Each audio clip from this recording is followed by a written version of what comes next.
आप सभी वीडियो में गोला गोकर्णनाथ की प्राचीन शैक्षणिक संस्था पब्लिक इंटर कॉलेज को देख रहे हैं। 20 एकड़ से अधिक रकबे में फैला विद्यालय, जिसकी 95 कक्षों की आलीशान इमारत अतीत काल में शहर एवं क्षेत्र के लिए माध्यमिक शिक्षा का केंद्र रही। यह विद्यालय कॉमर्स यानी वाणिज्य शिक्षा का जिले में प्रमुख केंद्र रहा। कुछ दिनों से विद्यालय की दशा चर्चाओं में है। पुरातन छात्रों एवं नगरवासियों के मानस पटल पर विद्यालय की दशा चिंतन विमर्श का विषय बन गई है। प्रबंधक एवं प्रधानाचार्य के मध्य आरोप प्रत्यारोप दोषारोपण का अभिलेखीय एवं बयान युद्ध चल रहा है। मेरी भी कई बार प्रबंधक एवं प्रधानाचार्य से वार्ता हुई। मुझे विद्यालय संचालन के दोनों महत्वपूर्ण ध्रुवों में तालमेल की भारी कमी प्रतीत हुई।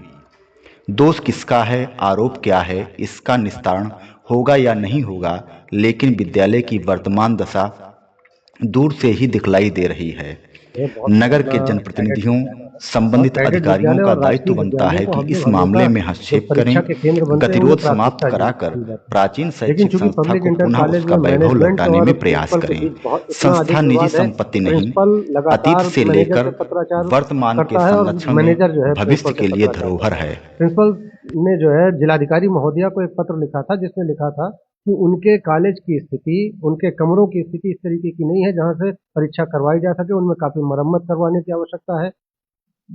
दरवाजों में पल्ले नहीं लगे हैं, खिड़कियों में पल्ले नहीं लगे हैं।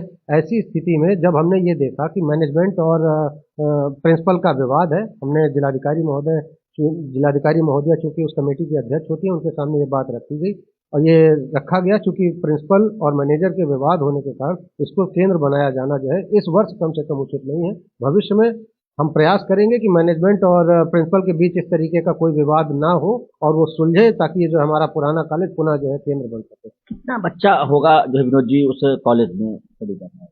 इस समय तो देखिए, मैं आपको बड़ा स्पष्ट कहना चाहता हूँ, इस विवाद के कारण उस विद्यालय की छात्र संख्या बहुत अधिक प्रभावित हुई है। जैसा मुझे इतिहास पता चला है कि एक समय उस विद्यालय में 2000 से ऊपर बच्चा था, आज वो घट के संख्या 750 800 रह गई।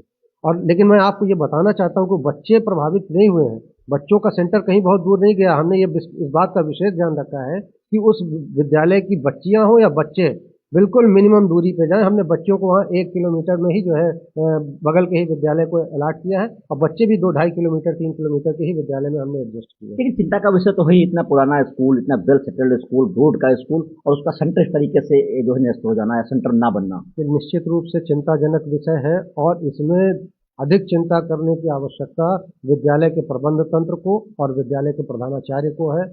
मेरा प्रयास रहेगा कि वो दोनों आपस में बैठ के एक बार इस चीज को निस्तारित कर लें कि उनमें क्या जो है इस तरीके की बातें हैं जो उन दोनों के आपस में बैठ के नहीं निपट सकती है। अगर जहां हमारे हस्तक्षेप की आवश्यकता है वो बताएं, मैं वो हस्तक्षेप करने को तैयार हूँ, लेकिन प्रबंध तंत्र का विद्यालय है, उसमें सारी जिम्मेदारी प्रबंधक और प्रिंसिपल की है। लेकिन उसका जो है कार्यकारिणी अध्यक्ष, उसका तो जिलाधिकारी होता है।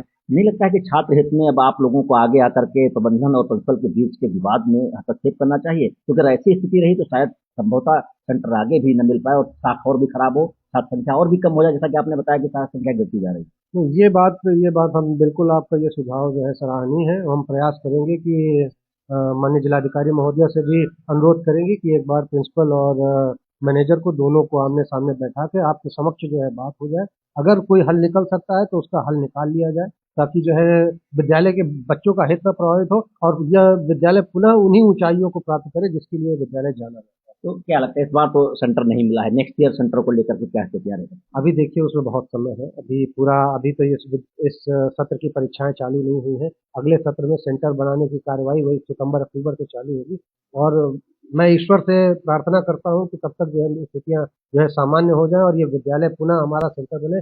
इसका विद्यालय का सेंटर बनना हमारे लिए भी आवश्यक है। इससे हमारे बहुत सारे जो है बच्चे जो है एडजस्ट हो जाते, जो हमें सेंटर नहीं बनाने थे उनको हमने सेंटर बनाया जो है इसके कारण कि ये सेंटर नहीं बन पाया। भैया जी जो है बहुत पत्राचार किया दोनों लोगों ने, आप कह रहे हैं, तो आप लोगों ने कोई प्रयास नहीं किया कि बैठ के लोगों से इस बात से विषय पे बात की जाए कि क्यों बच्चों के भविष्य के साथ खिलवाड़ किया जा रहा है?